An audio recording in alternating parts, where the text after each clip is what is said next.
Convo ഹെൽത്തിന്റെ പുതിയൊരു വീഡിയോയിലേക്ക് എല്ലാവർക്കും സ്വാഗതം. പലപ്പോഴും പല ആളുകളും പറയുന്നത് കേട്ടിട്ടുണ്ട്, ശീഘ്രസ്ഖലനം അല്ലെങ്കിൽ ഉദ്ധാരണക്കുറവ് കാരണം കുട്ടികൾ ഉണ്ടാവുന്നില്ല എന്നുള്ളത്. നമ്മൾ ഡിസ്കസ് ചെയ്യാൻ പോകുന്നത് ഇങ്ങനെയുള്ള ശീഘ്രസ്ഖലനം അല്ലെങ്കിൽ ഉദ്ധാരണക്കുറവ് അല്ലെങ്കിൽ ഇൻഫെർട്ടിലിറ്റി വിഷയങ്ങളാണ് നമ്മൾ ഇന്ന് ഡിസ്കസ് ചെയ്യാൻ പോകുന്നത്. ഇത് നമ്മുടെ കൂടെ ഉള്ളത് ഡോക്ടർ ഹസീന മാം ആണ്.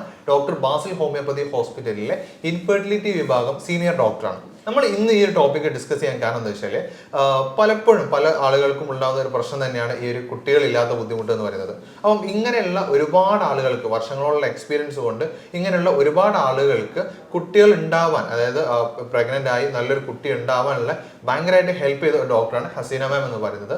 കഴിഞ്ഞ ഒരു വർഷം കൊണ്ട് തന്നെ കുട്ടികളില്ലാത്ത പല ഡോക്ടറെയും മാറി മാറി കാണിച്ചിട്ട് അവസാനം ഇവിടെ എത്തിയിട്ട് അങ്ങനെയുള്ള 101 പ്രഗ്നൻസിയാണ്, സക്സസ്ഫുൾ ആയിട്ടുള്ള 101 പ്രഗ്നൻസിയാണ് കഴിഞ്ഞ ഒരു വർഷത്തിൻ്റെ ഇടയിൽ ഉണ്ടായിട്ടുള്ളത്. അപ്പം മാമിനോട് നമ്മൾ ഇന്ന് ഡീറ്റെയിൽ ആയിട്ട് ഡിസ്കസ് ചെയ്യാൻ പോകുന്നത് എന്താണ് ഈ ഒരു ഇൻഫെർട്ടിലിറ്റിന്റെ വിഷയങ്ങൾ, ഇത് IVF ചികിത്സ ചെയ്യാതെ തന്നെ നമുക്ക് എങ്ങനെയാണ് ഇത് ഒരു നല്ലൊരു പ്രഗ്നൻസി ഉണ്ടാവുക, അത് പുരുഷന്റെ പ്രശ്നങ്ങളാണെങ്കിലും സ്ത്രീയുടെ പ്രശ്നങ്ങളാണെങ്കിലും അത് എങ്ങനെ കംപ്ലീറ്റ്ലി ക്യൂർ ചെയ്തിട്ട് നല്ലൊരു കുട്ടിയെ ജനിപ്പിക്കാം എന്നുള്ളതാണ് നമ്മൾ ഇന്നൊരു വീഡിയോയിൽ നമ്മൾ ഡിസ്കസ് ചെയ്യുന്നത്.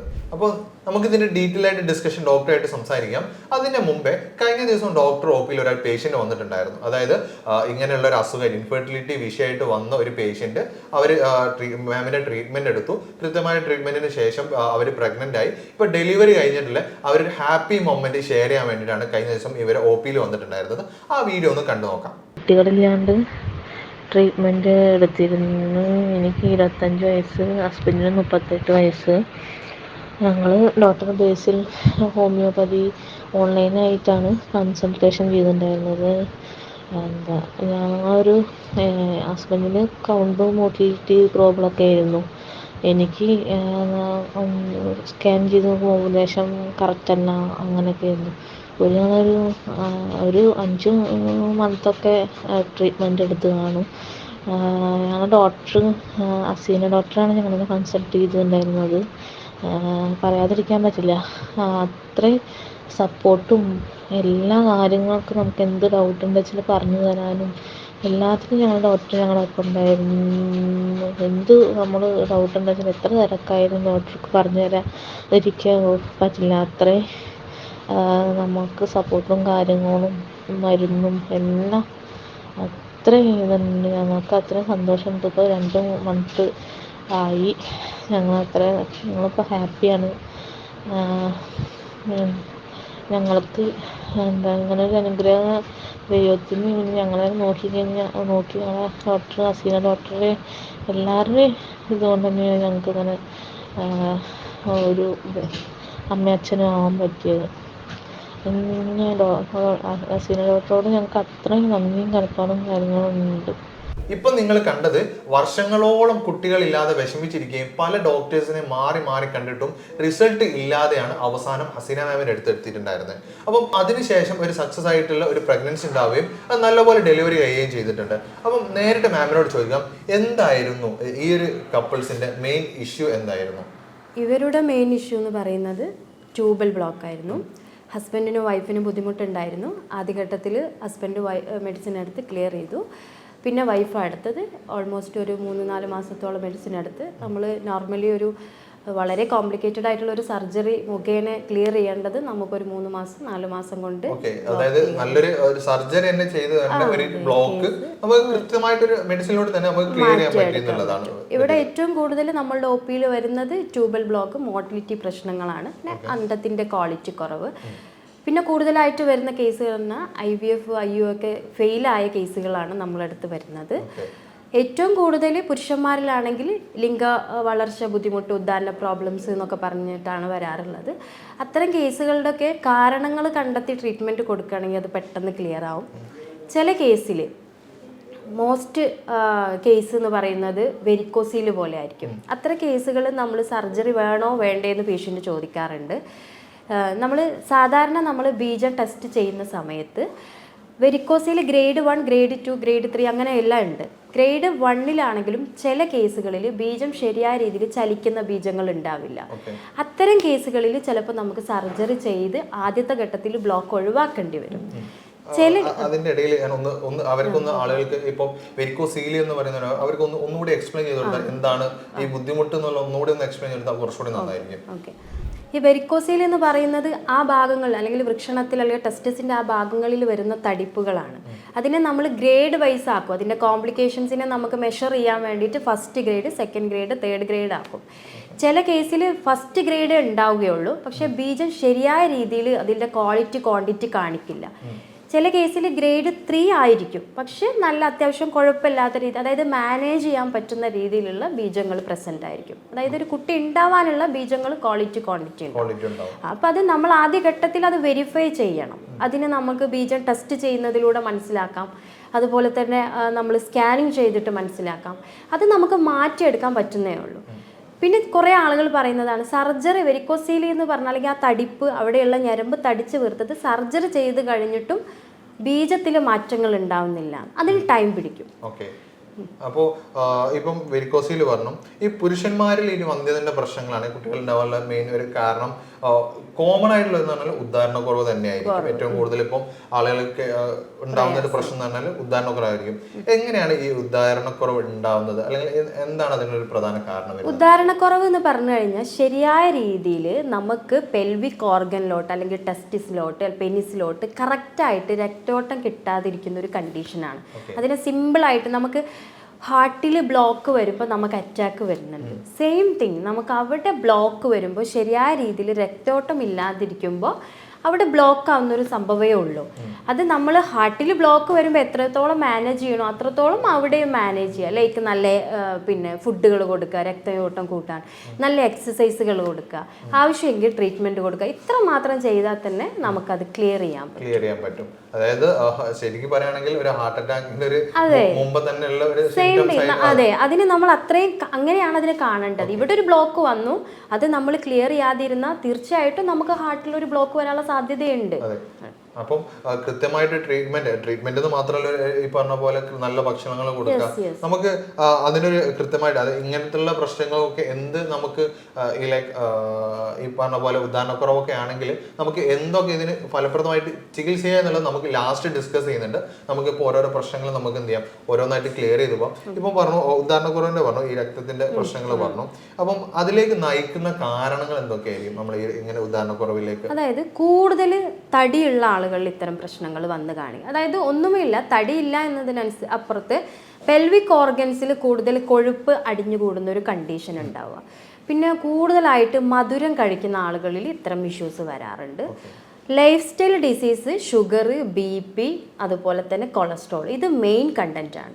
ഷുഗർ ആണെങ്കിൽ കൃത്യമായിട്ട് ഈ ഒരു പ്രശ്നം വരാനുള്ള സാധ്യതയുണ്ട്. അതായത് ഞരമ്പുകൾ തളരുകയാണ് ആ സ്ഥലത്ത്, പ്രോപ്പറായിട്ടൊരു വേ കിട്ടുന്നില്ല, ഞരമ്പുകൾക്കൊരു ബലം കിട്ടാതാവുമ്പോഴാണ് കോമൺലി നമ്മൾ പറയുന്ന ഞരമ്പ് അസുഖമായിട്ട് അതിനെ കണക്കാക്കുന്നത്. ഓക്കെ. അപ്പം അതൊന്ന് കൃത്യമായിട്ടൊന്ന് ഡീൽ ചെയ്താൽ നമുക്ക് ഈ ഒരു ഉദാഹരണക്കുറവിന്റെ പ്രശ്നങ്ങൾ തീർച്ചയായിട്ടും മാറ്റാൻ പറ്റും. പിന്നെ അതുപോലെ തന്നെ പലപ്പോഴും ഉണ്ടാവുന്ന മറ്റൊരു ഇഷ്യൂ ആയിട്ട് പറയുന്നതാണ് ഇപ്പോൾ പ്രീമച്വർ ഇജാക്കുലേഷൻ, അതായത് ശീഘ്രസ്ഖലനം എന്ന് പറയുന്നത്. അപ്പം അത് എങ്ങനെയാണ് നമുക്ക് ഇതിനേക്ക് പിന്നെ പെട്ടെന്ന് ശുക്ലം പോവുക അല്ലെങ്കിൽ സ്പേം പോയി പോവുക എന്നുള്ളത് പറയാറുണ്ടല്ലോ, അതിനെന്താണ് നമുക്ക് ചെയ്യാൻ പറ്റുക? എന്താണ് അതിനൊരു റീസൺ ആയിട്ട് വരുന്നത്? രണ്ട് കാര്യമാണ്. മാസ്ട്രുബേഷൻ ഹിസ്റ്ററി ഉള്ള ആളുകൾക്ക് ഇത്തരം കണ്ടീഷൻ വരാനുള്ള സാധ്യതയുണ്ട്. അത് നമ്മൾ അതിനെ കൺട്രോൾ ചെയ്യുക എന്നുള്ളതാണ്. രണ്ടാമത്തത് മൈൻഡിന് നല്ലൊരു റോൾ ഉണ്ട് അവിടെ. നമുക്ക് ചില ഇമോഷൻസ് മൈൻഡിന് കൺട്രോൾ ചെയ്യാൻ പറ്റുന്നില്ല എന്നുണ്ടെങ്കിൽ നമുക്ക് മെഡിറ്റേഷനോ യോഗയൊക്കെ ചെയ്തിട്ട് അതിനെ കൺട്രോൾ ചെയ്യാം. ഇപ്പോൾ ഫിസിക്കലി ഒരു പ്രോബ്ലംസ് ആണ്, ലൈക്ക് ഇതുപോലെ തന്നെ ഞരമ്പ് സംബന്ധമായിട്ട് എന്തെങ്കിലും ബുദ്ധിമുട്ടോ അല്ലെങ്കിൽ മൂത്ര സംബന്ധമായിട്ട് പ്രശ്നമുള്ള ആളുകൾ, അതേപോലെ തന്നെ വൃഷണോ അല്ലെങ്കിൽ ടെസ്റ്റിസ്, പെനിസോ ഒക്കെ ആയിട്ട് പ്രയാസം, എന്തെങ്കിലും ഇൻഫെക്ഷനോ, അവിടെ ഹൈഡ്രോസീൽ കണ്ടീഷൻ, അതൊക്കെ ഒരു മെഡിക്കൽ കണ്ടീഷനാണ്, സിസ്റ്റുകളോ അങ്ങനെ ഉണ്ടെങ്കിലും ഈ ഒരു പ്രയാസങ്ങൾ വരാം. അപ്പോൾ അത് എന്താണെന്ന് കണ്ടെത്തിയിട്ട് അതിനൊരു ട്രീറ്റ്മെന്റ് എടുക്കുകയാണെങ്കിൽ അത് പെട്ടെന്ന് ക്ലിയർ ആയിട്ട് പോകും. ശീഘ്രസ്ഖലനത്തിന്റെയും അതുതന്നെ ഉദാഹരണക്കുറവിന്റെയും നമ്മളിപ്പോൾ ഡിസ്കസ് ചെയ്തു. അപ്പം ഇങ്ങനെയുള്ള പ്രശ്നങ്ങൾ, ഇപ്പോൾ ഉദാഹരണക്കുറവാണെങ്കിൽ ശീഘ്രസ്ഖലനം, അതെങ്ങനെയാണ് ഈ കുട്ടികൾ ഇല്ലാതാവുന്ന ഒരു സിറ്റുവേഷനിലേക്ക് എങ്ങനെയാണ് അത് മാറുന്നത്? സാധാരണ നമ്മൾ അത്തരം ഉള്ള ആളുകൾ ഡയറക്റ്റ് ആയിട്ട് തന്നെ ആദ്യഘട്ടത്തിൽ തന്നെ ഒന്ന് സ്പേം കൗണ്ടുകൾ ചെക്ക് ചെയ്യുന്നത് നല്ലതാണ്. അപ്പോൾ അത്തരം വിഷയങ്ങളിൽ മേ ബി നമുക്ക് നല്ല രീതിയിൽ ചലിക്കുന്ന ബീജങ്ങൾ ഇല്ലാതിരിക്കുക, നോർമൽ ഫോമിലുള്ള ബീജങ്ങൾ ഇല്ലാതിരിക്കുക, ശരിയായ രീതിയിലുള്ള കൗണ്ട് ഇല്ലാതിരിക്കുക, അത്തരം ഇഷ്യൂസ് എന്തായാലും ഉണ്ടാകും നമ്മൾ അവരുടെ ബീജം ടെസ്റ്റ് ചെയ്യുന്ന സമയത്ത് അല്ലെങ്കിൽ സെമൻ അനാലിസിസ് നോക്കുമ്പോൾ. അപ്പോൾ അതിൽ പല കാരണങ്ങൾ, ഇപ്പോൾ ഉദാഹരണം പറയുകയാണെങ്കിൽ സെമൻ കുറച്ച് കട്ടിയുള്ള കൂട്ടത്തിലാണ് എന്നുണ്ടെങ്കിൽ കുഞ്ഞുങ്ങളുണ്ടാകാൻ പ്രയാസമാണ്. അത്തരം ആളുകൾക്ക് മേ ബി ഒരു കോൺസ്റ്റിപ്പേഷൻ്റെ ഹിസ്റ്ററി ഉണ്ടായിരിക്കാം. അതായത് മോശം പോവാൻ ബുദ്ധിമുട്ട്, ടോയ്ലറ്റ് പോകാൻ ബുദ്ധിമുട്ടുള്ള ആളുകൾക്കാണ് അത്തരം പ്രയാസങ്ങൾ ഉണ്ടാവുക. അപ്പോൾ ഹോൾ ടോട്ടലി അത് ബോഡിയെ തന്നെ ബാധിക്കുന്ന കുറച്ച് കാര്യങ്ങളാണ്. അപ്പോൾ അതുപോലെ തന്നെ ഇപ്പോൾ ബീജങ്ങൾ കട്ടി കൂടുന്നതിനനുസരിച്ച് ചലിക്കുന്ന ബീജങ്ങൾ ഉണ്ടാവില്ല. ചലിക്കുന്ന ബീജങ്ങളില്ല എന്നുണ്ടെങ്കിൽ തീർച്ചയായിട്ടും കുഞ്ഞുങ്ങൾ ഉണ്ടാവാൻ പ്രയാസം ഉണ്ടാവും. അപ്പോൾ അതൊക്കെ നമുക്ക് ഒറ്റ സെമൻ അനാലിസിസ് അല്ലെങ്കിൽ ഈ ബീജം ടെസ്റ്റ് ചെയ്യുമ്പോൾ തന്നെ ഇത്തരം പ്രോബ്ലംസ് ലൈക്ക് വെരിക്കോസീലോ അല്ലെങ്കിൽ ഉദാഹരണ പ്രോബ്ലംസ് ഉള്ള ആളുകൾക്ക് ഇതിലെന്തായാലും ബീജത്തിൽ വ്യത്യാസങ്ങൾ ഉണ്ടാകും. അത് നമുക്ക് സെമൻ അനാലിസിസ് ചെയ്യുമ്പോൾ കണ്ടെത്താൻ സാധിക്കും. അത് കണ്ടെത്തി അതിന് മരുന്ന് കൊടുക്കുക, അതോടൊപ്പം ബാക്കിലുള്ള റീസൺസിനും കൂടി മരുന്ന് കൊടുത്ത് നമുക്കത് ക്ലിയർ ചെയ്ത് പോകാൻ പറ്റുന്നതേ ഉള്ളൂ. ഓക്കെ, അപ്പം വളരെ സിമ്പിൾ ആയിട്ട് പറയുകയാണെങ്കിൽ നമ്മൾ വളരെ പിന്നെ കാര്യമാക്കാതെ അല്ലെങ്കിൽ ഒരു സീരിയസ് ആക്കാത്ത ഒരു വിഷയം തന്നെയാണ് ഈ കോൺസ്റ്റിപ്പേഷൻ എന്ന് പറയുന്നത്. ആ സിമ്പിൾ ആയിട്ടുള്ള ഈ കോൺസ്റ്റിപ്പേഷൻ പോലും നമ്മളെ കുട്ടികൾ ഉണ്ടാവുന്നതിൽ ഭയങ്കരമായിട്ട് വലിയ റോള് വഹിക്കുന്നുണ്ട് എന്ന് പറയുന്നത് ഭയങ്കര ഇമ്പോർട്ടൻ്റ് ആണ്. അപ്പം ആളുകൾ അത്രത്തോളം ഈ നിസാരമാക്കുന്ന ഈ ഒരു പ്രശ്നം തന്നെ ആദ്യം എന്ത് ചെയ്യേണ്ടി വരും, സോൾവ് ചെയ്യേണ്ടി വരും അല്ലേ? അതായത് ബോഡിയിലുള്ള എന്ത് ഡിസോർഡർ മെറ്റാബോളിസോ നമ്മളുടെ എല്ലാ മാറ്ററിനെയും സ്വാധീനിക്കും എന്നുള്ളതാണ്. അത് ഇൻഫെർട്ടിലിറ്റി ആവട്ടെ, വേറെ എന്ത് കണ്ടീഷൻ ആവട്ടെ, എന്തെങ്കിലും ഒരു ബ്ലോക്ക് ഉണ്ടെങ്കിൽ അത് മൊത്തത്തിൽ നമ്മളുടെ ബോഡിയെ ബാധിക്കും. ഓക്കെ, അപ്പം നമ്മളിപ്പോൾ പുരുഷന്മാരുടെ കേസിൽ നമ്മളിപ്പം ഒരുപാട് കാര്യങ്ങൾ അതായത് ഉദാഹരണക്കുറവ്, ശീഘ്രസ്ഖലനം കാര്യങ്ങളൊക്കെ നമ്മൾ ഡിസ്കസ് ചെയ്തിട്ടുണ്ട്. അപ്പോൾ ഇങ്ങനെയുള്ള ബുദ്ധിമുട്ടുകൾ അനുഭവിക്കുന്ന പുരുഷന്മാർക്ക് ഇതിന്റെ കാര്യങ്ങൾ ബാക്കി ഡീറ്റെയിൽ ആയിട്ട് അറിയണമെന്നുണ്ടെങ്കിൽ താഴെ കാണുന്ന നമ്പറിൽ കോൺടാക്ട് ചെയ്യാവുന്നതാണ്. അപ്പോൾ നിങ്ങൾക്ക് അസീന മാമിനെ കണക്ട് ചെയ്യാനും അല്ലെങ്കിൽ ബാക്കി എന്ത് വേണം എന്നുള്ളതൊക്കെ നിങ്ങൾ ഈ നമ്പറിൽ വിളിച്ചാൽ നിങ്ങൾക്ക് അവൈലബിൾ ആയിരിക്കും. അപ്പോൾ താഴെ കാണുന്ന നമ്പറിൽ നിങ്ങൾ കോൺടാക്ട് ചെയ്യാം. അപ്പോൾ നമ്മൾ ഇത്രയും നേരം ഡിസ്കസ് ചെയ്ത പുരുഷന്മാരുടെ പ്രശ്നങ്ങളാണല്ലോ. അപ്പം നമ്മൾ ഇനി സംസാരിക്കുന്നത് സ്ത്രീകളിൽ ഉണ്ടാവുന്ന, അതായത് പലപ്പോഴും ഇതിപ്പോൾ പുരുഷന്റെ പ്രശ്നങ്ങളാണെങ്കിലും നമ്മളെ പല കുടുംബങ്ങളിൽ ഉണ്ടാകുന്ന ഒരു വിഷയം തന്നെയാണ് സ്ത്രീകളുടെ മേലേക്കാണ് ഉണ്ടാവാറുള്ളത്. പക്ഷെ എന്തായാലും സ്ത്രീകൾക്ക് പ്രശ്നങ്ങളില്ല എന്നല്ല, പലപ്പോഴും കോമൺ ആയിട്ട് അവിടെ മേലേക്ക് തന്നെയാണല്ലോ വരുന്നത്. അപ്പം എങ്ങനെയാണ് ഈ സ്ത്രീകളിൽ ഉണ്ടാവുന്ന ഈ ഒരു എന്തൊക്കെയാണ് ഈ ഇൻഫെർട്ടിലിറ്റി ഉണ്ടാവാനുള്ള സ്ത്രീകളുടെ പ്രശ്നങ്ങൾ കാര്യങ്ങൾ? സാധാരണ 30% സ്ത്രീകളിലും 30% പുരുഷന്മാരും 30% സ്ത്രീകളും പുരുഷന്മാരും ചേർന്നിട്ടും 10% എന്താ റീസൺ പോലും കണ്ടുപിടിക്കാത്തതിലാണ് വന്ധ്യത നിലനിൽക്കുന്നത്. അപ്പോൾ 30% നമ്മൾ പുരുഷന്മാരുടെ കംപ്ലയിൻസുകൾ കണ്ടു. അത് നമ്മൾ വെരിഫൈ ചെയ്യുന്ന സെമൻ അനാലിസിസിലൂടെ നമ്മൾ കണ്ടെത്തി എന്ന് വിചാരിക്കുക. 30% ഇനി സ്ത്രീകളുടെ കാര്യത്തിലോട്ട് പോവുകയാണെങ്കിൽ, മുമ്പൊക്കെ എന്ന് പറഞ്ഞു കഴിഞ്ഞാൽ കുട്ടികളില്ല എന്ന് പറയുമ്പോൾ സ്ത്രീകളായിരുന്നു അതിൻ്റെ മെയിൻ പാർട്ട് എന്ന് പറയുന്നത്. ഇപ്പോൾ മെയിനായിട്ട് നമ്മളത് പുരുഷന്മാരിലും പ്രയാസം ഉണ്ട് എന്ന് കണ്ടെത്തിയതിന് ശേഷം നമ്മൾ സ്ത്രീകളിലോട്ട് വരികയാണെങ്കിൽ അണ്ടത്തിന് ക്വാളിറ്റി ഇല്ലാതിരിക്കുക എന്നുള്ളതാണ് മെയിനായിട്ടൊരു പ്രോബ്ലം.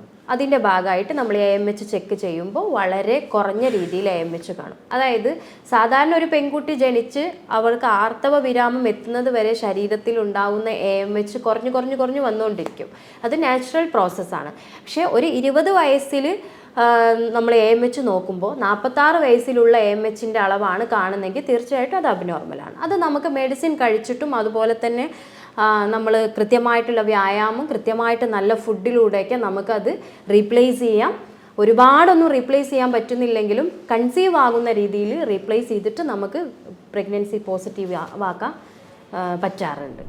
അടുത്തതായിട്ട് മെയിനായിട്ട് PCOD ആണ്. PCOD എന്ന് പറഞ്ഞു കഴിഞ്ഞാൽ എല്ലാവർക്കും പൊതുവേ അറിയുന്ന കാര്യം തന്നെയാണ്. PCOD ഉണ്ടെങ്കിൽ പ്രഗ്നൻ്റ് ആവില്ല എന്നില്ല. നല്ല ഓവുലേഷൻ മരുന്നൊക്കെ കഴിക്കുന്ന സമയമാണെങ്കിൽ നല്ല ഓവുലേഷൻ കിട്ടുമ്പോൾ കൺസീവ് ആവാറുണ്ട്. പക്ഷെ എപ്പോഴും നമ്മൾ അതിനെപ്പറ്റി കെയർഫുൾ ആയിരിക്കണം. ഡോക്ടറും പേഷ്യൻറ്റും കെയർഫുൾ ആയിരിക്കണം. അത് കൃത്യമായിട്ടുള്ള വ്യായാമത്തിലൂടെയും ഫുഡിലൂടെയൊക്കെ നമുക്കത് മാറ്റിയെടുക്കാൻ പറ്റും. അതോടൊപ്പം തന്നെ പിന്നെ പറയാനുള്ളത് ട്യൂബൽ ബ്ലോക്കാണ്. നമ്മൾ ആദ്യം പറഞ്ഞ കേസ് ട്യൂബൽ ബ്ലോക്കൊക്കെ നമുക്ക് നല്ല മെഡിസിൻസ് കൊടുക്കുകയാണെങ്കിൽ പേഷ്യൻറ്റ് നല്ലപോലെ അവെയർ ആയിരിക്കുകയാണ് എന്നുണ്ടെങ്കിൽ സർജറി ഇല്ലാതെ തന്നെ മാറ്റിയെടുക്കാം. മെയിനായിട്ടും നമുക്ക് ഇത്തരം പ്രയാസങ്ങൾ കൊണ്ടാണ്, പ്രത്യേകിച്ച് പ്രായം കൂടുന്നതിനനുസരിച്ച് ഹൈ റിസ്ക് ആണ് അല്ലെങ്കിൽ ഹൈ ടാസ്ക് ആണ് ഇൻഫെർട്ടിലിറ്റി സക്സസ് ആക്കുക എന്നുള്ളത്. പക്ഷേ കൃത്യമായിട്ട് പേഷ്യൻറ്റിന് നല്ലൊരു ഡയറ്റും എക്സസൈസും നല്ലൊരു ട്രീറ്റ്മെൻറ്റും കിട്ടുകയാണെന്നുണ്ടെങ്കിൽ നമുക്കൊരു 44-45 വരെയൊക്കെ നമുക്ക് പ്രഗ്നൻസി പോസിറ്റീവ് ആക്കാൻ സാധിക്കാറുണ്ട്. അപ്പോൾ നമ്മളിപ്പോൾ ട്യൂബൽ ബ്ലോക്കിന്റെ പറഞ്ഞല്ലോ. അപ്പോൾ നമ്മൾ കഴിഞ്ഞ ദിവസം നമ്മളെ ഡോക്ടർ ക്ലിനിക്കിലേക്ക് ഒരു പേഷ്യൻ്റ് വന്നിട്ടുണ്ടായിരുന്നു. അതായത് 10 വർഷത്തോളം കുട്ടികളില്ലായിരുന്നു. അവർ ഒരുപാട് ഡോക്ടേഴ്സിനെ കണ്ടു, IVF ട്രീറ്റ്മെന്റ് എടുത്തു. പക്ഷെ ഇതെല്ലാം കഴിഞ്ഞതിന് ശേഷവും കുട്ടികൾ ആവാതെയാണ് അവസാനം മാമിന്റെ ക്ലിനിക്കിൽ എത്തിയിട്ടുണ്ടായിരുന്നത്. അപ്പം അവർ കൃത്യമായിട്ട് ചികിത്സ ഇതിന് വേണ്ടി ചെയ്തു, ട്യൂബൽ ബ്ലോക്കിന് വേണ്ടിയിട്ടുള്ള ചികിത്സ കൃത്യമായിട്ട് അവർ ഫോളോ അപ്പ് ചെയ്തു. അവർ കുറച്ച് 3 മാസങ്ങൾക്ക് ശേഷം അവർ കൺസീവ് ആയി, പ്രഗ്നന്റ് ആയി. അവസാനം നല്ലൊരു കുട്ടിയെ എന്ത് ചെയ്യാൻ പറ്റി, അവർക്ക് ജനനം നൽകാൻ പറ്റി. അപ്പം അതിൻ്റെ ഒരു അവർ കഴിഞ്ഞ ദിവസം വന്നത് ഭയങ്കര ഹാപ്പി ആയിട്ടായിരുന്നു. അപ്പോൾ നിങ്ങൾ അവരൊരു സന്തോഷം അവർ നമ്മളായിട്ട് പങ്കുവെച്ചിട്ടുണ്ടായിരുന്നു. ആ വീഡിയോ ഒന്ന് എന്ത് ചെയ്തോളൂ, നിങ്ങൾ ഒന്ന് കണ്ടോളൂ. എനിക്ക് 38 വയസ്സുണ്ട്. എൻ്റെ ഭർത്താവിന് 48 വയസ്സുമുണ്ട്. ഞങ്ങൾക്ക് 10 വർഷമായിട്ട് കുട്ടികളൊന്നും ഇല്ലായിരുന്നു. ഒരുപാട് ഹോസ്പിറ്റലുകളിൽ IUI പോലെയുള്ള ചിലവേറിയ ഒരുപാട് ചികിത്സകൾ ഞങ്ങൾ നടത്തി. ഞങ്ങൾക്ക് ഒരു ഫലവും കിട്ടിയില്ല. അവസാനം ഡോക്ടർമാർ പറഞ്ഞത് IVF മാത്രമേ പരിഹാരമുള്ളൂ. രണ്ട് ട്യൂബും ബ്ലോക്കും ഒറിയിൽ സിസ്റ്റും ഇൻഡോമെട്രിയോസും എല്ലാം ഉണ്ടായിരുന്നു എനിക്ക്. അങ്ങനെ IVF ചെയ്യണമെന്ന് പറഞ്ഞിടത്ത് ആണ് ഞങ്ങൾ ഫേസ്ബുക്കിൽ ഇങ്ങനെ ഡോക്ടർ ബാസിൽ ഹോസ്പിറ്റലിൻ്റെ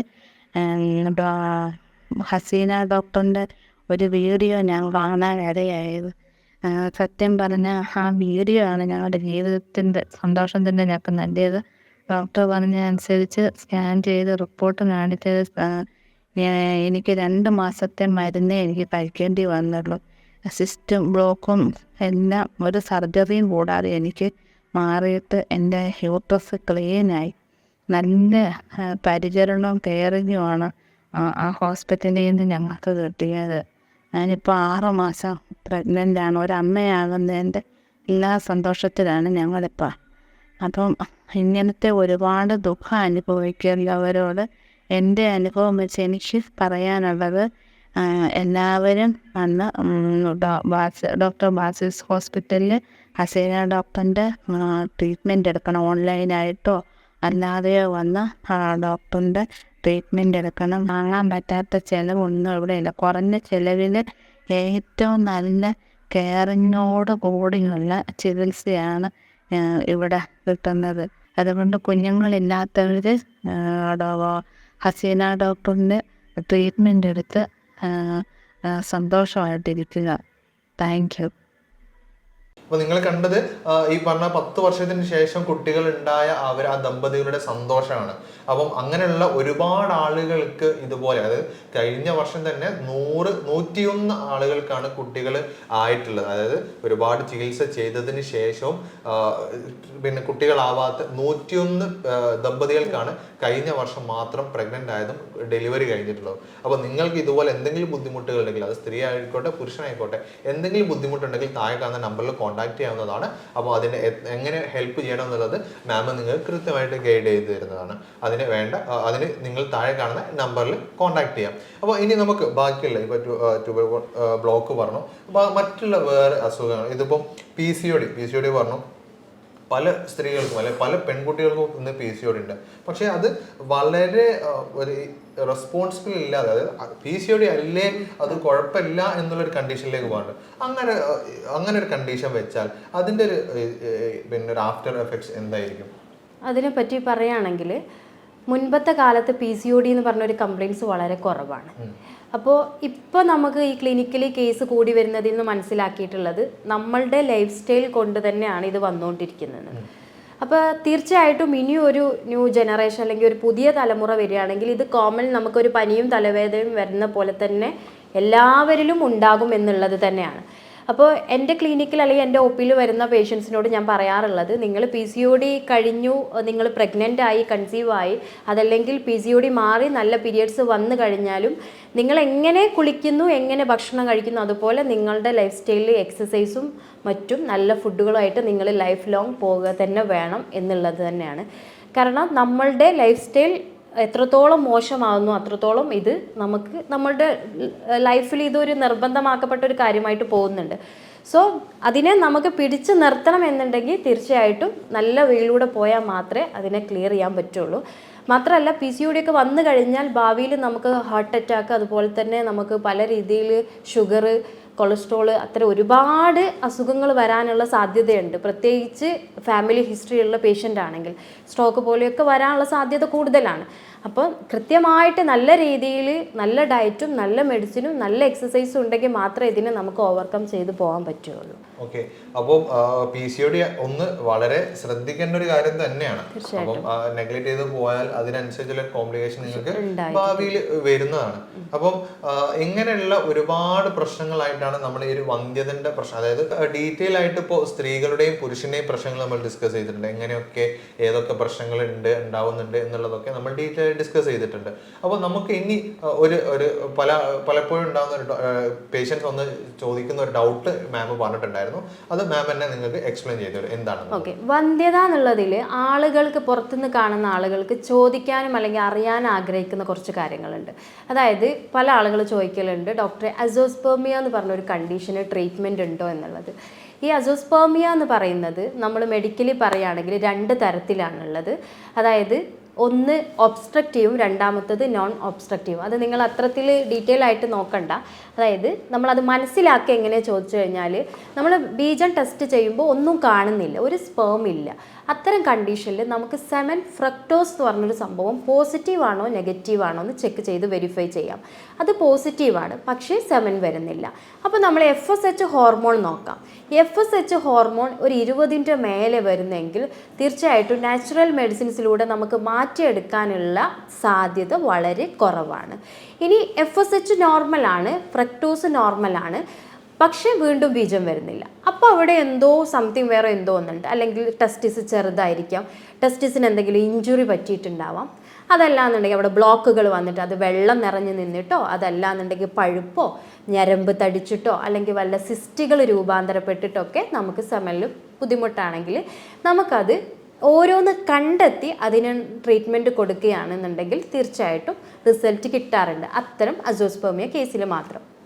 ഇനി രണ്ടാമത്തെ അസോസ്പെർമിയ എന്ന് പറഞ്ഞാൽ ഒബ്സ്ട്രക്റ്റീവ് ആണെന്നുണ്ട്. അതായത് കംപ്ലീറ്റ് ആയിട്ട് നമ്മൾ ജനിക്കുമ്പോൾ തന്നെ, കഞ്ചനിറ്റലായിട്ട് ജനിക്കുമ്പോൾ തന്നെ അവിടെ ബ്ലോക്ക് വന്നത്, അവിടെ ഒരു പാസിങ് സാധനമേ ഇല്ല, പാസിങ് ഡക്റ്റ് ഇല്ല. അത്തരം കണ്ടീഷനിൽ നമുക്ക് ഒരിക്കലും മരുന്ന് കഴിച്ചിട്ട് അവിടെ നാച്ചുറലി ഒരു സെമൻ കൊണ്ടുവരാൻ കഴിയില്ല. അപ്പോൾ നിങ്ങൾ എപ്പോഴും അസോസ്പെർമിയ കേസ് ഉള്ള ഒരാൾ ആദ്യം ഇതിലേതാണ് നിങ്ങളുടെ എന്ന് കണ്ടെത്തി അതിനൊരു ട്രീറ്റ്മെൻറ്റ് ആവശ്യമുണ്ടെങ്കിൽ മാത്രം കൊടുക്കുക. അല്ലാത്ത രീതിയിൽ ഒരു അസോസ്പെർമിയ അല്ലെങ്കിൽ ഒബ്സ്ട്രക്റ്റീവ് ആയിട്ടുള്ള അസോസ്പെർമിയക്ക് ഒരുപാട് നാൾ നിങ്ങൾ നാച്ചുറലി ട്രീറ്റ്മെൻറ്റ് എടുത്തിട്ട് ഫെയിലായി പോകേണ്ട ഒരു കണ്ടീഷൻ, അല്ലെങ്കിൽ ഒരുപാട് എമൗണ്ട് ക്യാഷ് കളയേണ്ട ഒരു കണ്ടീഷൻ സാഹചര്യം നിങ്ങൾ ഉണ്ടാക്കരുത്. അത് വെരിഫൈ ചെയ്യുക എന്നുള്ളതാണ് ഇവിടെ ഏറ്റവും പ്രധാനപ്പെട്ട കാര്യം എന്ന് പറയുന്നത്. അതെ, ഇപ്പോൾ പറഞ്ഞതിലൊരു കാര്യമാണ്, പലപ്പോഴും ആളുകളെ തെറ്റിദ്ധരിപ്പിക്കാനും അല്ലെങ്കിൽ അവരെ ചീറ്റ് ചെയ്യാനും ഏറ്റവും ഒരു സാധ്യതയുള്ള ഒരു ഏരിയയാണ് ഈ ഇൻഫെർട്ടിലിറ്റിയും അതുപോലെ തന്നെ സെക്ഷൽ ഡിസോർഡേഴ്സും. ആളുകൾ പല വ്യാജരായ ആളുകളുടെ അടുത്ത് പോവുകയും അത് അവരുടെ അടുത്ത് നിന്ന് ഒരുപാട് പൈസ ചെലവ്, കാരണം പുറത്ത് പറയാൻ പറ്റാത്ത കണ്ടീഷൻ ആ രൂപത്തിലേക്ക് മാറാറുണ്ട്. അപ്പോൾ നിങ്ങൾ എപ്പം പോവുകയാണെങ്കിലും ഈ പറഞ്ഞ ഏത് അസുഖങ്ങൾക്ക് പറയണം, പ്രത്യേകിച്ച് നിങ്ങൾ നോക്കേണ്ട ഒരു കാര്യം തന്നെയാണ് ഈ സെക്ഷൽ പ്രശ്നങ്ങളും അല്ലെങ്കിൽ ഇൻഫെർട്ടിലിറ്റി പ്രശ്നങ്ങളൊക്കെ ഉണ്ടെങ്കിൽ നിങ്ങൾ കൃത്യമായിട്ട് അത് വെരിഫൈ ചെയ്തിട്ട് അത് രജിസ്റ്റേർഡ് ആയിട്ടുള്ള ആളാണോ അല്ലെങ്കിൽ പിന്നെ ഒരു ജെന്യൂൻ ആയിട്ടുള്ള ആളാണോ എന്നുള്ളത് നിങ്ങൾ കറക്റ്റ് വെരിഫൈ ചെയ്തതിന് മാത്രം പോവുക. എന്നാൽ മാത്രമേ ഇതിൻ്റെ റിസൾട്ടും അല്ലെങ്കിൽ നിങ്ങളെ കാര്യങ്ങളൊക്കെ വൃത്തിയിൽ അല്ലെങ്കിൽ നല്ലപോലെ നടക്കുള്ളൂ. അപ്പം അത് ചെക്ക് ചെയ്യുക കാര്യങ്ങളൊക്കെ. അപ്പോൾ നമ്മൾ ഇനി പോകാൻ പോകുന്ന ഇത്രയും പ്രശ്നങ്ങൾ ഇപ്പോൾ പുരുഷനാണെങ്കിൽ സ്ത്രീകൾക്ക് ഉണ്ട് എന്ന് പറഞ്ഞു. അപ്പം ഇതൊക്കെ എങ്ങനെ തരണം ചെയ്യാം, ഇതൊക്കെ മാറ്റിയിട്ട് നമുക്ക് എങ്ങനെ നല്ലൊരു ഒരു ദാമ്പത്യ ജീവിതത്തിലേക്ക് ഒരു കുട്ടിയൊക്കെ ആയി നല്ല സന്തോഷത്തോടെ കഴിയാം എന്നുള്ളതാണ് നമ്മൾ ഇനി ഡിസ്കസ് ചെയ്യാൻ പോകുന്നത്. ഫസ്റ്റ്ലി നമ്മൾ ആദ്യം തന്നെ ഡിസ്കസ് ചെയ്തത് നമ്മുടെ ഉദാഹരണക്കുറവ് തന്നെയായിരുന്നു. അതിൽ തന്നെ നമുക്ക് തുടങ്ങാം. എന്തൊക്കെയാണ് നമുക്ക് ഈ ഉദാഹരണക്കുറവ് വരികയാണെങ്കിൽ, അല്ലെങ്കിൽ അതിൻ്റെ കാരണങ്ങൾ ഇപ്പോൾ ഓൾറെഡി പറഞ്ഞു, എങ്കിലും ഇതൊക്കെ വരാനും അതുപോലെ തന്നെ എങ്ങനെ നമുക്കിത് കംപ്ലീറ്റ് ക്യൂർ ചെയ്യാമെന്നുള്ളതൊന്ന് ഡോക്ടർ എക്സ്പ്ലെയിൻ ചെയ്തിരുന്നു. അതായത് അതിൻ്റെ വേ എന്ന് പറയുന്നത്, നമ്മൾ ആദ്യമായിട്ട് ഇതിൻ്റെ കാരണം കണ്ടെത്തി, അപ്പോൾ പിന്നെ അതിനടുത്തത് ഇനി എന്താ ചെയ്യേണ്ടത് എന്നുള്ളതാണ്. അപ്പോൾ നമുക്ക് ഓരോ പ്രശ്നത്തിനും ഓരോ സൊല്യൂഷനാണ്. ഇപ്പോൾ ചില കേസിൽ നമുക്ക് സർജറി ചെയ്യേണ്ട കേസുകളാണെങ്കിൽ സർജറി തന്നെ ചെയ്യേണ്ടി വരും. അപ്പോൾ അതിന് മുന്നോടിയായിട്ട് നിങ്ങളെ മാരേജിൻ്റെ ടൈം അല്ലെങ്കിൽ നിങ്ങളുടെ പ്രായമാണ് നിങ്ങൾ ആദ്യം വലിയൊരു ഫാക്ടറായിട്ട് എടുക്കേണ്ടത്. ഉദാഹരണം പറയുകയാണെങ്കിൽ ഇപ്പോൾ സ്ത്രീ ആണെങ്കിലും പുരുഷനായാലും 30 വയസ്സിൻ്റെ താഴെയുള്ള ആളുകളാണ്, കല്യാണം കഴിഞ്ഞു 1 വർഷമായി കുട്ടികളില്ല. അത്തരം ആളുകൾക്ക് സെക്ഷലി നിങ്ങൾ കോണ്ടാക്ട് ചെയ്യുന്ന സമയത്ത് ഉദാഹരണ പ്രോബ്ലംസ് അല്ലെങ്കിൽ എന്തെങ്കിലും ഫിയർ, ശരിയായ രീതിയിൽ ശാരീരിക ബന്ധം നടത്താൻ പറ്റാതാവുക, അത് സ്ത്രീകളിലാണെങ്കിലും പുരുഷന്മാരിലാണെങ്കിലും പറ്റാതാകുമ്പോൾ നിങ്ങൾ അപ്പോൾ തന്നെ ഒരു ഡോക്ടറെ കണ്ടിട്ട് ഓർഗൻസുമായിട്ട് ബന്ധപ്പെട്ട് പ്രയാസങ്ങളൊന്നും ഇല്ലല്ലോ എന്ന് വെരിഫൈ ചെയ്യുക. സാധാരണ ഇപ്പോൾ ഇൻഫെർട്ടിലിറ്റി കേസുകൾ വരുമ്പോൾ പറയാറുണ്ട് 4 വർഷമായി 5 വർഷമായി ഡോക്ടറെ സെക്ഷലി ഇതുവരെ കോണ്ടാക്ട് ചെയ്യാൻ പറ്റിയിട്ടില്ല. അതിന് പല റീസൺസ് ഉണ്ട്. അതായത് ഭാര്യ വില്ലിങ് അല്ലെങ്കിൽ ഭർത്താവ് വില്ലിങ് അല്ല, മാനസികമായിട്ട് സ്ട്രെസ്സ് വരുന്നുണ്ട്, ഉദാഹരണ പ്രോബ്ലംസ് വരികയാണ്, അങ്ങനെയുള്ള കാര്യങ്ങളുണ്ടെങ്കിൽ തീർച്ചയായിട്ടും അപ്പോൾ നിങ്ങളൊരു ഡോക്ടറെ കണ്ട് എന്താണ് അവിടെ പ്രശ്നം, മാനസികപരമായിട്ടാണെങ്കിൽ ഒരു കൗൺസിലിംഗ്, അല്ല ശാരീരികപരമായിട്ട് വല്ല ഓർഗൻസിന് എന്തെങ്കിലും ബുദ്ധിമുട്ടോ, സ്ത്രീകളിലാണെങ്കിലും പുരുഷന്മാരിലാണെങ്കിലും ഓർഗൻസിന് ബുദ്ധിമുട്ടുണ്ടോ എന്ന് ആദ്യം വെരിഫൈ ചെയ്യുക. അപ്പോൾ അത്തരം വിഷയങ്ങളൊന്നും ഇല്ല എന്ന് മനസ്സിലാക്കി കഴിഞ്ഞാൽ ഡയറക്റ്റായിട്ട് ഒരു ബീജം ടെസ്റ്റ് ചെയ്യുന്ന ലെവലിലോട്ട് പോവുക. അപ്പോൾ അതിലെന്തെങ്കിലും പ്രശ്നങ്ങളുണ്ടോ എന്ന് ആദ്യം വെരിഫൈ ചെയ്യാം. അപ്പോൾ തീർച്ചയായിട്ടും മറ്റു പ്രശ്നങ്ങളൊന്നും ഇല്ലെങ്കിൽ, കുഞ്ഞുങ്ങൾ ഉണ്ടാവുന്നില്ലെങ്കിൽ അതിലെന്തെങ്കിലും വേരിയേഷൻ സംഭവിക്കാനുള്ള സാധ്യതയുണ്ട്. അപ്പോൾ അതും ഓക്കെ ആയി. അപ്പോൾ പുരുഷന്മാർക്ക് അതിലൊന്നും ഇല്ല എന്നുണ്ടെങ്കിൽ പിന്നെ സ്ത്രീകളിലോട്ട് വരാം. സ്ത്രീകളിലോട്ടാണെങ്കിൽ പീരിയഡ്സ് കറക്റ്റാണോ നോക്കുക. പീരിയഡ്സ് കറക്റ്റാണ്, പക്ഷേ കുഞ്ഞുങ്ങൾ ഉണ്ടാവുന്നില്ല എന്നുണ്ടെങ്കിൽ ഒരു ഫോളിക്കുലാർ സ്റ്റഡി ചെയ്ത് നോക്കാവുന്നതാണ്. അതായത് പീരിയഡ്സ് കഴിഞ്ഞിട്ട് 14ാമത്തെ ദിവസം നോർമലി നമ്മളൊരു സ്കാൻ ചെയ്യും. അത് വെച്ചിട്ട് എന്തൊക്കെ ഉള്ളിൽ വേറെ എന്തൊക്കെ ഇഷ്യൂസ് ഉണ്ടോ, സിസ്റ്റുകളുണ്ടോ, മറ്റു കാര്യങ്ങളുണ്ടോ, ഗർഭപാത്രത്തിന് പ്രയാസം ഉണ്ടോ എന്നൊക്കെ അറിയാം. അത് വെച്ചിട്ട് നമുക്ക് വെരിഫൈ ചെയ്യാം. ഇനി അതിലും പ്രശ്നങ്ങളൊന്നും ഇല്ലാന്നുണ്ടെങ്കിൽ കുറച്ച് ഹോർമോൺ ടെസ്റ്റുകളുണ്ട്, LH, FSH എന്നൊക്കെ പറഞ്ഞിട്ട് നമ്മൾ അത് ചെയ്ത് വെരിഫൈ ചെയ്യാം. ഇത്രയും കാര്യങ്ങളൊക്കെ ചെയ്യാം. ഇപ്പോൾ ഇതിലൊക്കെ ഡിസോർഡർ ഉണ്ട്, നിങ്ങൾ ട്രീറ്റ്മെൻറ്റും എടുക്കുന്നുണ്ട്, പക്ഷെ കുഞ്ഞുങ്ങളാവുന്നില്ല. അപ്പോൾ അങ്ങനെയാണെങ്കിൽ കറക്റ്റ് സെക്ഷൽ കോണ്ടാക്ട് നടത്തുന്നത് പ്രോപ്പർ ഡേയ്സിലല്ലേ എന്ന് നോക്കുക. അതായത് മെൻസസ് കഴിഞ്ഞിട്ട് 14, 15, 16 ദിവസങ്ങൾ, അതായത് ഓവുലേഷൻ നടക്കാനുള്ള ദിവസങ്ങളിലല്ലേ നോക്കുക. പല ആളുകൾക്കും അല്ലെങ്കിൽ പല കപ്പിൾസിനും എന്നാണ് കുട്ടികൾ ഉണ്ടാവുക എന്നുള്ള ദിവസം അറിയില്ല. അതെങ്ങനെ വെരിഫൈ ചെയ്യേണ്ട ദിവസവും അറിയില്ല. നമ്മളിപ്പോൾ ട്രീറ്റ്മെൻറ്റിന് വരുന്ന പേഷ്യൻ്റ് ആണെന്നുണ്ടെങ്കിൽ നമ്മളത് കൃത്യമായിട്ട് പറഞ്ഞു കൊടുക്കും. അല്ലാത്ത ആളുകൾക്ക് വളരെ സിമ്പിളായിട്ട് അറിയാനുള്ളത്, നിങ്ങൾക്ക് ഉണ്ടായ മെൻസസിനെ കറക്റ്റ് ചെയ്തിട്ടാണ് നിങ്ങൾ നോക്കേണ്ടത്. ഉദാഹരണം പറയുകയാണെങ്കിൽ ഇപ്പോൾ 1-ാം തീയതി മെൻസസ് ആയെങ്കിൽ അന്ന് 1-ാം തീയതി ഒരു 1 ഡേ ആക്കി കൂട്ടിയിട്ട് 14ാമത്തെ ദിവസമാണ് നമുക്ക് 12, 13, 14, 15 ദിവസമൊക്കെ നമുക്ക് സെക്ഷൽ കോണ്ടാക്ട് ചെയ്ത് കഴിഞ്ഞാൽ കുഞ്ഞുങ്ങൾ ഉണ്ടാവാൻ സാധ്യതയുണ്ട്. അപ്പോൾ അവിടെ തന്നെ വരുന്നൊരു പ്രശ്നമാണ്, തുടർച്ചയായിട്ട് പ്രോപ്പറായിട്ട് നമ്മൾ സെക്ഷൽ കോണ്ടാക്ട് നടത്തുമ്പോൾ ബീജത്തിൻ്റെ അളവ് കുറയാനുള്ള സാധ്യതയുണ്ട്. അത് നാച്ചുറലാണ്. അപ്പോൾ നിങ്ങളത് ലോജിക്കലി ചെയ്യേണ്ട കാര്യമാണ്. ഇപ്പോൾ ഭാര്യയും ഭർത്താവും കറക്റ്റ് ഒന്ന് പീരിയഡ്സ് വരുന്നു നോക്കിയിട്ട് ഓവുലേഷൻ ടൈം മനസ്സിലാക്കാനുള്ള കുറച്ച് ടിപ്സ് പറഞ്ഞു തരാം. ഓവുലേഷൻ ടൈം എന്ന് പറഞ്ഞാൽ സ്ത്രീകളിൽ സെക്ഷൽ കോണ്ടാക്ട് ചെയ്യണമെന്ന് താല്പര്യമില്ലാത്ത ദിവസമാണ് കുഞ്ഞുങ്ങൾ ഉണ്ടാവാനുള്ള ദിവസം എന്നുള്ളതാണ്. പൊതുവേ സ്ത്രീകൾക്ക് അടിവയറ്റിൽ വേദന, വൈറ്റ് ഡിസ്ചാർജ് വരും, ഗ്ലാസി ലൈക്ക് ഡിസ്ചാർജ് ആയിരിക്കും, പ്യുവറായിട്ട് ഓവുലേഷൻ നടക്കുന്ന ഡേ ഉണ്ട്. അതൊക്കെ സ്ത്രീകൾക്ക് ലോജിക്കലി മനസ്സിലാക്കി കഴിഞ്ഞാൽ അന്നേ ദിവസം കോണ്ടാക്ട് ചെയ്താലും കുഞ്ഞുങ്ങൾ ഉണ്ടാവാനുള്ള സാധ്യത 90% ഉണ്ട്. അപ്പോൾ നമ്മൾ പീരിയഡ്സ് കഴിഞ്ഞിട്ട് 14ാമത്തെ ദിവസം 14, 15 നമ്മളത് റെഡി ചെയ്യേണ്ടത്. അത് ലോജിക്കലി ചെയ്യേണ്ട കാര്യമാണ്. ട്രീറ്റ്മെൻറ്റ് എടുക്കുന്ന ആളുകൾക്ക് ഓൾറെഡി നമ്മൾ പറഞ്ഞ് മനസ്സിലാക്കി കൊടുത്തിട്ടുണ്ടാവും, അല്ലെങ്കിൽ ഒരു ഫോളിക്കുലർ സ്റ്റഡി ചെയ്തതിൻ്റെ ബേസിൽ മനസ്സിലാക്കാൻ പറ്റുന്ന കാര്യമാണ്. ഇനിയിപ്പോൾ നിങ്ങൾ ട്രീറ്റ്മെൻറ്റ് എടുക്കുന്നുണ്ട്, സെക്ഷൽ കോണ്ടാക്റ്റ് പ്രോപ്പറായിട്ട് നോക്കിയിട്ട് നടത്തുന്നുണ്ട്, പക്ഷേ കുഞ്ഞുങ്ങളില്ല എന്നുണ്ടെങ്കിൽ അതിനവിടെ റീസൺ ഉണ്ട്. അപ്പോൾ നിങ്ങൾ എന്ത് ചെയ്യുക, പ്രത്യേകിച്ച് എക്സസൈസിൽ ഒന്ന് കോൺസെൻട്രേറ്റ് ചെയ്യുക. മരുന്ന് ചിലപ്പോൾ നമുക്ക് 1 വർഷം കുടിക്കുന്നത്, നല്ല എക്സസൈസും ഡയറ്റും ഉണ്ടെങ്കിൽ 6 മാസം കുടിച്ചാൽ മതിയാവും. കഴിഞ്ഞ പാർട്ടിൽ നമ്മൾ ഡിസ്കസ് ചെയ്തിട്ടുണ്ടായിരുന്നത് 10 വർഷമായിട്ട് കുട്ടികളില്ലാത്ത, അതായത് IVF അടക്കം ചെയ്തിട്ട് കുട്ടികളില്ലാത്ത ഒരു ദമ്പതികൾക്ക് കുട്ടികളായ വിഷയങ്ങളായിരുന്നു നമ്മൾ കഴിഞ്ഞ വീഡിയോയിൽ ഡിസ്കസ് ചെയ്തിട്ടുണ്ടായിരുന്നത്. അപ്പോൾ നമ്മൾ ഈ ഒരു വീഡിയോയിൽ നമ്മൾ ഡിസ്കസ് ചെയ്യാൻ പോകുന്നത് പുരുഷന്മാരാണെങ്കിലും സ്ത്രീകളെ സംബന്ധിച്ചിടത്തോളം ഒരുപാട് ലൈംഗിക പ്രശ്നങ്ങൾ കുട്ടികളില്ലാത്തതിന് കാരണമാവുന്നുണ്ട്. അപ്പം അതൊക്കെ എങ്ങനെ ക്യൂർ ചെയ്യാം? അത് ഉദാഹരണത്തിന് പറയുകയാണെങ്കിൽ പുരുഷന്മാരെ സംബന്ധിച്ചിടത്തോളം ഉദാഹരണക്കുറവ്, ശീഘ്രസ്ഖലനം, അല്ലെങ്കിൽ സ്ത്രീകളെ സംബന്ധിച്ചിടത്തോളം PCOD, അല്ലെങ്കിൽ ഓവർ വെയിറ്റ്, അല്ലെങ്കിൽ ഈ പറഞ്ഞ പോലെ വജനസ്നെസ്, അങ്ങനെ തുടങ്ങിയ ഒരുപാട് പ്രശ്നങ്ങളുണ്ട്. അപ്പോൾ അതൊക്കെ എങ്ങനെ നമുക്ക് കംപ്ലീറ്റ്ലി ക്യൂർ ചെയ്യാം എന്നുള്ള കാര്യങ്ങൾ നമ്മൾ ഡിസ്കസ് ചെയ്യാൻ പോകുന്നത്. ആദ്യം തന്നെ നമുക്ക് പുരുഷന്മാരെ സംബന്ധിച്ചിടത്തോളം ഭയങ്കര, അത് കുട്ടികളില്ലാതെ മാത്രമല്ല, അവരുടെ അഭിമാന പ്രശ്നം തന്നെയാണ് ഈ ഉദാഹരണക്കുറവും അല്ലെ ശീഘ്രസ്ഖലനത്തിന്റെ പ്രശ്നങ്ങളൊക്കെ. അപ്പോൾ അതെങ്ങനെ നമുക്ക് ക്യൂർ ചെയ്യാൻ പറ്റും? ഇതിൽ കുട്ടികളില്ലാത്ത വിഷയത്തിൽ ഇറക്ടൽ ഡിസ്ഫങ്ഷൻ അല്ലെങ്കിൽ ഉദാഹരണ പ്രോബ്ലംസിന് വലിയൊരു പങ്കുണ്ട്. അപ്പോൾ പ്രായം കൂടുന്നതിനനുസരിച്ചും കുറഞ്ഞ ആളുകളിലും ഈ ഒരു കംപ്ലയിൻറ്റ്സ് പൊതുവേ കാണുന്നത് കൊണ്ട് തന്നെ ഒരു 50 വയസ്സിന് താഴെയാണ് എന്നുണ്ടെങ്കിൽ കറക്റ്റായിട്ടും ഇത് ഡയറക്റ്റ് തന്നെ നമ്മളെ ഫെർട്ടിലിറ്റിയെ ബാധിക്കുമെന്നുള്ളത് തന്നെയാണ്. ഈ ഉദാഹരണ പ്രോബ്ലംസ് എന്നുള്ളതിൻ്റെ ബാക്കിൽ വരുന്ന കാരണങ്ങൾ എന്ന് പറഞ്ഞാൽ മെയിനായിട്ടും വല്ല ഷുഗർ, കൊളസ്ട്രോള്, പ്രഷർ ഇതൊക്കെ ഉള്ളതായിരിക്കും. അതല്ലെങ്കിൽ കുറേ കാലമായിട്ട് എന്തെങ്കിലും മരുന്ന് കഴിക്കുന്ന ആളുകളായിരിക്കാം. അതോ അല്ലെങ്കിൽ വെരിക്കോസീൽ ഉണ്ടാവും, അതായത് കാലിലൊക്കെ വെയിലത്ത് അടിച്ച് വീർത്തിട്ട് അത് പിന്നീട് വൃഷണത്തിലോട്ട് വരുന്ന കണ്ടീഷനാണ് വെരിക്കോസീൽ. അത്തരം കണ്ടീഷനും ഉണ്ടായിരിക്കും. പിന്നെ തൈറോയ്ഡ് അല്ലെങ്കിൽ ഹോർമോൺസ് ഇംബാലൻസ് കൊണ്ടൊക്കെ തന്നെ നമുക്ക് കറക്റ്റായിട്ട് ഈ ഉദാഹരണ പ്രോബ്ലംസ് വരാമെന്നുള്ളതാണ്. മെയിനായിട്ട് നമ്മൾ മനസ്സിലാക്കേണ്ടത് ഉദാഹരണ പ്രോബ്ലംസ് എന്ന് പറഞ്ഞാൽ ഒറ്റ വാക്കിൽ രക്തോട്ടം ശരിക്കും ഇല്ലാത്ത ഒരു റീസണാണ്. അപ്പോൾ അതിനെ നമ്മൾ റിമേക്ക് ചെയ്തെടുക്കുക. അത് നമ്മൾ ഫെർട്ടൈൽ പീരീഡ്, അതായത് 50 വയസ്സിന് താഴെയുള്ള ആളുകൾക്ക് അത് വളരെ ഈസിയാണ്. മെയിൻ പ്രോബ്ലം ആരോഗ്യ പ്രശ്നങ്ങളൊന്നും ഇതുപോലത്തെ ഇല്ല എന്നുണ്ടെങ്കിൽ നമുക്കതിനെ സിമ്പിളായിട്ട് മാറ്റിയെടുക്കാൻ പറ്റുന്നതാണ്.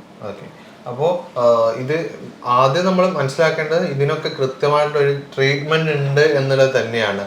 പല ആളുകളും പിന്നെ ഇതിന് ചികിത്സ ഇല്ല എന്ന് വിചാരിച്ചിട്ട് വർഷങ്ങളോളം പിന്നെ ഇതിന്റെ ഒരു കേസ് പറയുകയാണെങ്കിൽ നമ്മൾ പലപ്പോഴും കേട്ടിട്ടുള്ള രണ്ടാമത്തെ പ്രശ്നമാണ് ഏതെങ്കിലും വ്യാജരായുള്ള ആളുകളുടെ അടുത്ത് പോവുക, എന്നിട്ട് അതിന്റെ മരുന്ന് കഴിച്ചിട്ട് ഉള്ള ഒരു നല്ല പിന്നെ കിഡ്നിന്റെ പ്രശ്നങ്ങൾ അല്ലെങ്കിൽ ബാക്കിയുള്ള പ്രശ്നങ്ങളൊക്കെ ആവാറുണ്ട്. അപ്പം എപ്പോഴും നിങ്ങൾ ശ്രദ്ധിക്കേണ്ടത് ഇങ്ങനത്തെ ഒരു പ്രശ്നങ്ങൾ ഉണ്ടെങ്കിൽ നിങ്ങൾ ഓപ്പൺ ആയിട്ട് ഒരു ഡോക്ടറെ അടുത്ത് സംസാരിക്കുക എന്നുള്ളത് തന്നെയാണ്.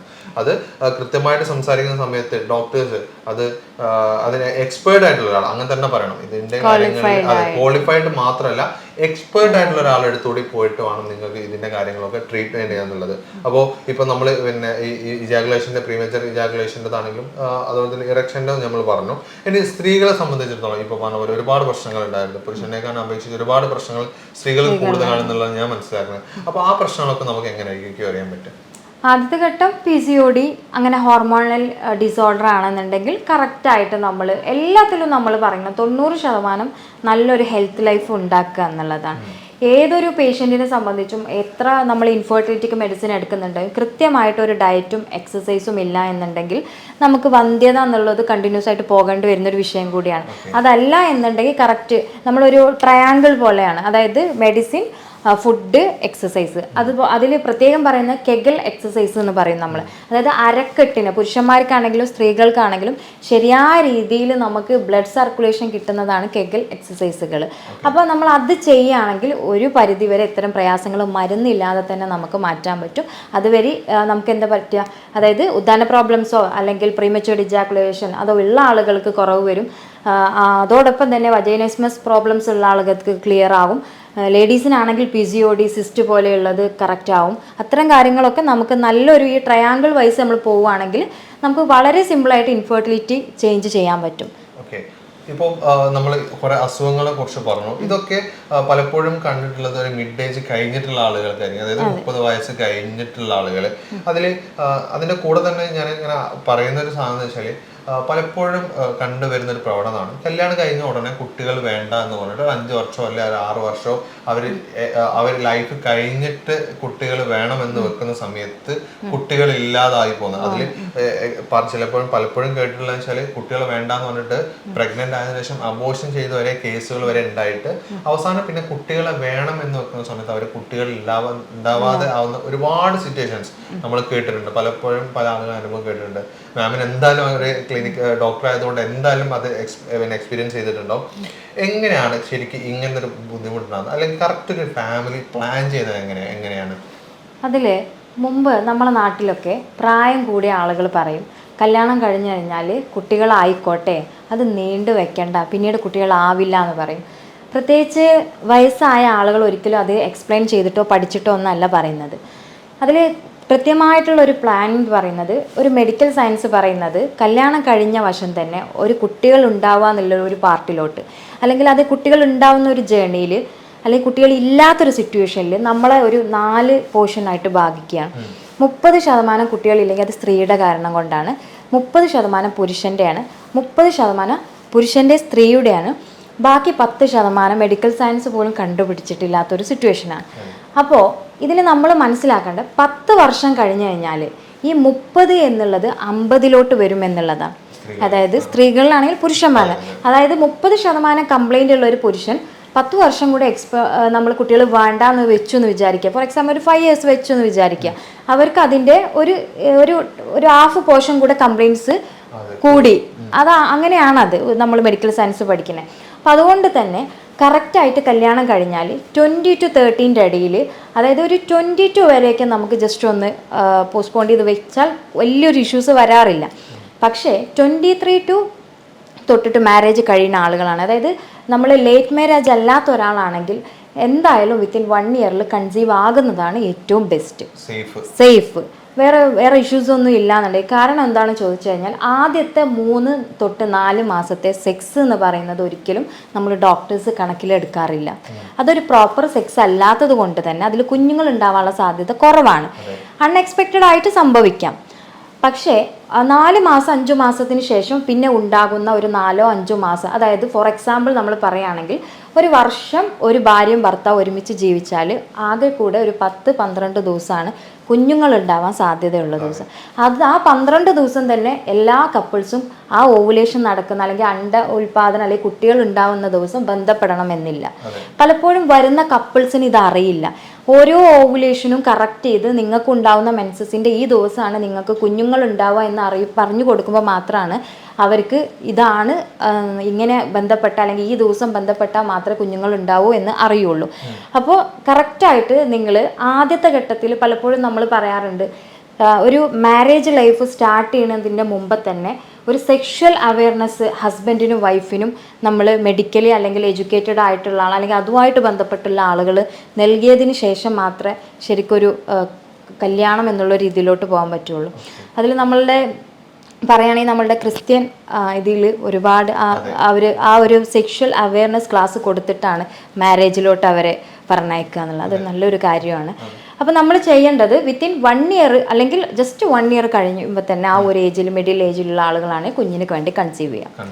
പിന്നെ ചെയ്യേണ്ടത് കറക്റ്റായിട്ട് മെൻസസ് കറക്റ്റ് ചെയ്യുക. അതുപോലെ തന്നെ നമുക്ക് മിക്ക ആളുകളിലും വജൈനസ്മസ് അതായത് ബന്ധപ്പെടാൻ പറ്റാത്തൊരു സാഹചര്യം ഉണ്ടാവും. അപ്പോൾ അത് കറക്റ്റ് അതിനുള്ള എക്സസൈസുകളും ഒരു ഡോക്ടറുടെ ഒപ്പീനിയനോട് കൂടി കറക്റ്റായിട്ടുള്ള എക്സസൈസ്, അതിൽ പ്രത്യേകം ബട്ടർഫ്ലൈ എക്സസൈസ് പൊസിഷൻ നമ്മളെ വളരെയേറെ സഹായിക്കും.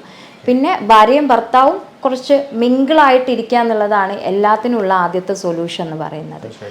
അതിൽ ഞാൻ ഒരു കാര്യം കൂടെ നമുക്ക് ഇതിൽ പലപ്പോഴും ന്യൂ കപ്പിൾസ് ആണെങ്കിലും ഇപ്പം പ്രായമുള്ള ആളുകളാണെങ്കിലും നമ്മൾ പലപ്പോഴും നമ്മൾ ക്ലിനിക്കിൽ നിന്ന് നമ്മൾ കേട്ടൊരു കാര്യമാണ്, ആ ഡോക്ടറെ അടുത്ത് പോയതിന് ശേഷമാണ് നമ്മൾ കൃത്യമായിട്ട് എങ്ങനെ ബന്ധപ്പെടണം എന്നുള്ളത്. അതായത് അവർ ഓവുലേഷൻ പീരീഡുകളും അല്ലെങ്കിൽ എപ്പം ബന്ധപ്പെടരുത് എന്നുള്ളതും എപ്പം കുറച്ച് സേഫ് ആയിട്ട് അവർക്ക് ജസ്റ്റ് ഒരു പ്ലഷറിന് വേണ്ടിയിട്ട് മാത്രമാണെങ്കിലും ഒക്കെ ആ രൂപത്തിൽ ചെയ്യണം എന്നുള്ളത് എക്സ്പ്ലെയിൻ ചെയ്തിട്ട് അങ്ങനെയുള്ള ഓവുലേഷൻ പീരീഡിനെ കുറിച്ച് ആ ഡേറ്റുകളൊക്കെ ഒന്നും കൂടെ ഒന്ന് മാം എക്സ്പ്ലെയിൻ ചെയ്ത് കൊടുത്താൽ ആളുകൾക്ക് ഒന്ന് ഉപകാരമായിരിക്കും. തീർച്ചയായും. അത് സാധാരണ ഉദാഹരണമായിട്ട് നമുക്ക് 1-ാം തീയതിയാണ് പീരിയഡ്സ് ഉണ്ടായെങ്കിൽ ഉണ്ടായ പീരിയഡ്സിനെ നമ്മൾ ഒന്നായിട്ട് കണക്കാക്കുക. അങ്ങനെ ഓൾമോസ്റ്റ് ഇപ്പോൾ ഉദാഹരണമായിട്ട് 28 ദിവസത്തിലാണ് ഒരു പെൺകുട്ടിക്ക് മെൻസസ് വന്നത് എന്നുണ്ടെങ്കിൽ അതിൻ്റെ മിഡ് പോർഷൻ അതായത് 14-ാമത്തെ ദിവസമായിരിക്കും നമുക്ക് കുട്ടികൾ ഉണ്ടാവാൻ, അതായത് അണ്ടോൽപാദനം നടക്കുന്ന ദിവസം. അപ്പോൾ ആ 14-ാമത്തെ ദിവസത്തേക്കുള്ള ജേണി എന്ന് പറയുമ്പോൾ 1-ാം തീയതി മെൻസസ് ആയിട്ടുണ്ടെങ്കിൽ അന്നാണ് സ്റ്റാർട്ട് ചെയ്യുന്നത്. നോർമലി ഒരു 7-8 ദിവസത്തിൽ പീരിയഡ്സ് സൈക്കിൾ നിൽക്കും. അത് കഴിഞ്ഞിട്ട് നമ്മൾ കാൽക്കുലേറ്റ് ചെയ്ത് വെക്കുക. അപ്പോൾ 14 ആണെങ്കിൽ നമ്മൾ ഒരു 13, 14, 15, 16 ഒരു 4-5 ദിവസം കവർ ചെയ്തിട്ട് നമ്മൾ സെക്ഷൽ കോണ്ടാക്റ്റിന് തയ്യാറാവുക.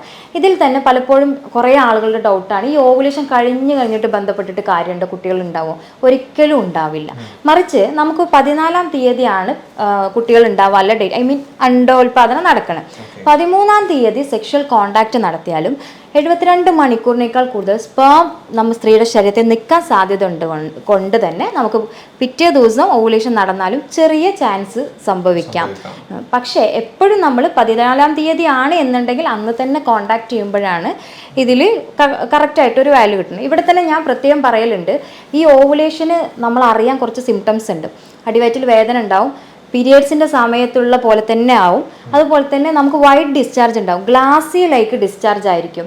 അത് സാധാരണ വെള്ളപ്പോക്ക് പോലെ ആവില്ല.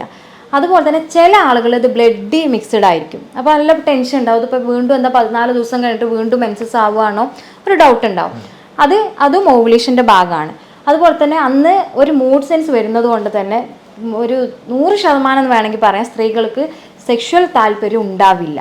അതായത് അവർക്ക് നമുക്ക് എന്ന് വെച്ചാൽ നോർമലി ഒരു പെയിനും അസ്വസ്ഥതയും ഒക്കെ ഉള്ളൊരു ടൈമാണ്. ചെറിയ കാര്യങ്ങൾക്ക് പോലും ഹസ്ബൻഡും വൈഫും വഴക്കുണ്ടാക്കുകയും അന്ന് പോയി കിടന്നുറങ്ങുകയും ചെയ്യും. അതാണ് മിക്ക ആളുകളിലും സംഭവിക്കുന്നത്.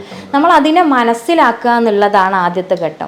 ഇപ്പോൾ 10 മണിക്ക് ഇന്ന് രാവിലെയാണ് ഓവുലേഷൻ നമ്മൾ അറിഞ്ഞു വിചാരിക്കുക, നാളെ 10 മണി വരെ, അതായത് 24 hours ഓവം ഉണ്ടാവും. അപ്പോൾ നമ്മൾ എന്ത് ചെയ്യുക, അപ്പോൾ നമുക്കത് മനസ്സിലായി ഇന്ന് ഓവുലേഷൻ നടക്കുന്നുണ്ട്, കുഞ്ഞുങ്ങൾ ഉണ്ടാവാൻ സാധ്യത ഉണ്ടെങ്കിൽ നമുക്ക് അതിൻ്റെ ഇടയിൽ 3 or 4 സെക്സുകളൊക്കെ മാക്സിമം നമുക്ക് ആർട്ടിഫിഷ്യൽ ആയിട്ടെങ്കിലും ചെയ്യാം. ബിക്കോസ് നമ്മളുടെ ഇത് നമുക്ക് കുഞ്ഞുങ്ങൾ ഉണ്ടാവണം എന്നാണ്.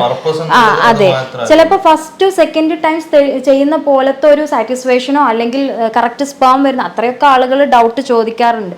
അപ്പോൾ അത്തരം ഒക്കെ ഉണ്ടാവും, അതായത് ഉണ്ടാവാൻ സാധ്യത കുറവാണ്. എങ്കിൽ പോലും നമ്മളുടെ മാറ്റർ എപ്പോഴും ഒരു കുഞ്ഞുണ്ടാവുക എന്നുള്ളത് കൊണ്ട് തന്നെ ആ 24 hours നമ്മൾ യൂട്ടിലൈസ് ചെയ്യുക. ആ ഒരു രീതിയിലാണ് നമ്മളത് വളരെ എക്സ്പ്ലെയിൻ ചെയ്തിട്ടാണ്. അതായത് എങ്ങനെ ഏത് സമയത്ത് എങ്ങനെയൊക്കെ ബന്ധപ്പെടാം എന്നുള്ളത് അടക്കം എത്രത്തോളം ഡീറ്റെയിൽ ചെയ്തിട്ടുണ്ട് നമുക്ക് ഡോക്ടർ നമുക്ക് എക്സ്പ്ലെയിൻ ചെയ്ത് തന്നിട്ടുണ്ട്.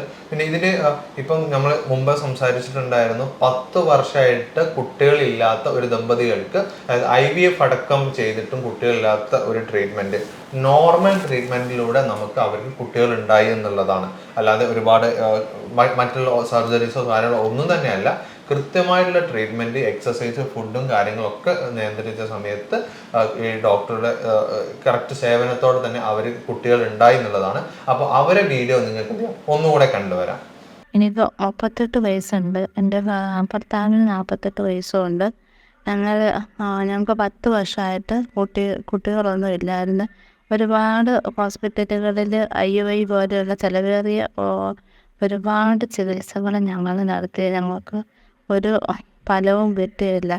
അവസാനം ഡോക്ടർമാർ പറഞ്ഞത് IVF മാത്രമേ പരിഹാരമുള്ളൂ. രണ്ട് ട്യൂബും ബ്ലോക്കും ഒറിയിൽ സിസ്റ്റും ഇൻഡോമെട്രിയോസും എല്ലാം ഉണ്ടായിരുന്നു എനിക്ക്.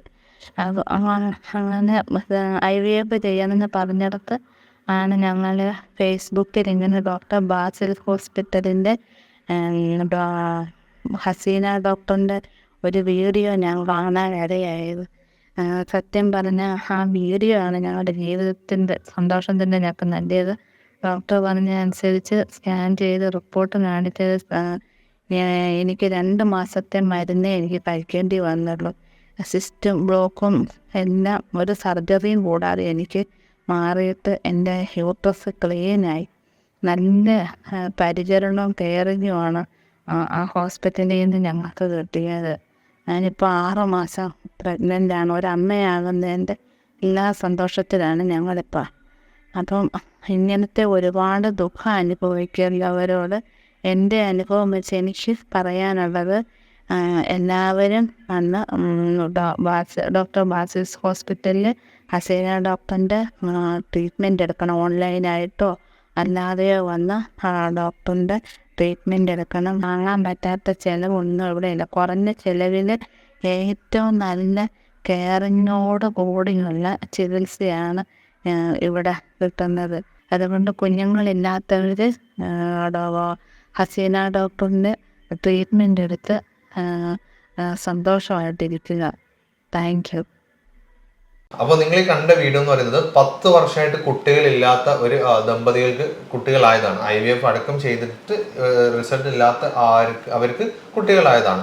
അപ്പോൾ നിങ്ങളോട് പറയാനുള്ളത്, ഇതുപോലുള്ള ഒരുപാട് ആളുകൾ കുട്ടികളില്ലാതെ വിഷമിക്കുന്നുണ്ട്. ചെറിയ ചെറിയ സില്ലി പ്രോബ്ലംസ് കൊണ്ട് പിന്നെ കുട്ടികളില്ലാത്ത പ്രശ്നങ്ങളുണ്ട്. അപ്പോൾ നിങ്ങളുടെ ഫാമിലിയിൽക്കോ ആർക്കെങ്കിലും ഇങ്ങനെ ബുദ്ധിമുട്ടുണ്ടെങ്കിൽ ഈ വീഡിയോ അവർക്ക് നിർബന്ധമായിട്ട് ഷെയർ ചെയ്ത് കൊടുക്കണം. കാരണം കുട്ടികളില്ലാത്ത വിഷമങ്ങൾ എന്തായാലും എത്രത്തോളം അവർ ചിരിച്ച് കളിച്ച് നടന്നാലും അവർക്കേ മനസ്സിലാവുള്ളൂ. അപ്പോൾ എന്തായാലും ഈ വീഡിയോ അവർക്ക് ഷെയർ ചെയ്ത് കൊടുക്കണം. ഇതിൽ എന്തെങ്കിലും സംശയങ്ങളോ കാര്യങ്ങളോ ഉണ്ടെങ്കിൽ നിങ്ങൾക്ക് ധൈര്യമായിട്ട് താഴെ കാണുന്ന നമ്പറിൽ കോൺടാക്ട് ചെയ്യുന്നതാണ്. നിങ്ങൾ കൂടുതൽ ഡീറ്റെയിൽസ് വേണമെങ്കിൽ ഡോക്ടറുടെ സഹായത്തോടെ തന്നെ അവർ നിങ്ങൾക്ക് എന്ത് ചെയ്തു തരും, കാര്യങ്ങൾ എക്സ്പ്ലെയിൻ ചെയ്തു തരും. അപ്പോൾ മറ്റൊരു വീഡിയോയുമായി, ഇതുപോലെ തന്നെ മറ്റൊരു വീഡിയോയുമായി നമുക്ക് വീണ്ടും കാണാം.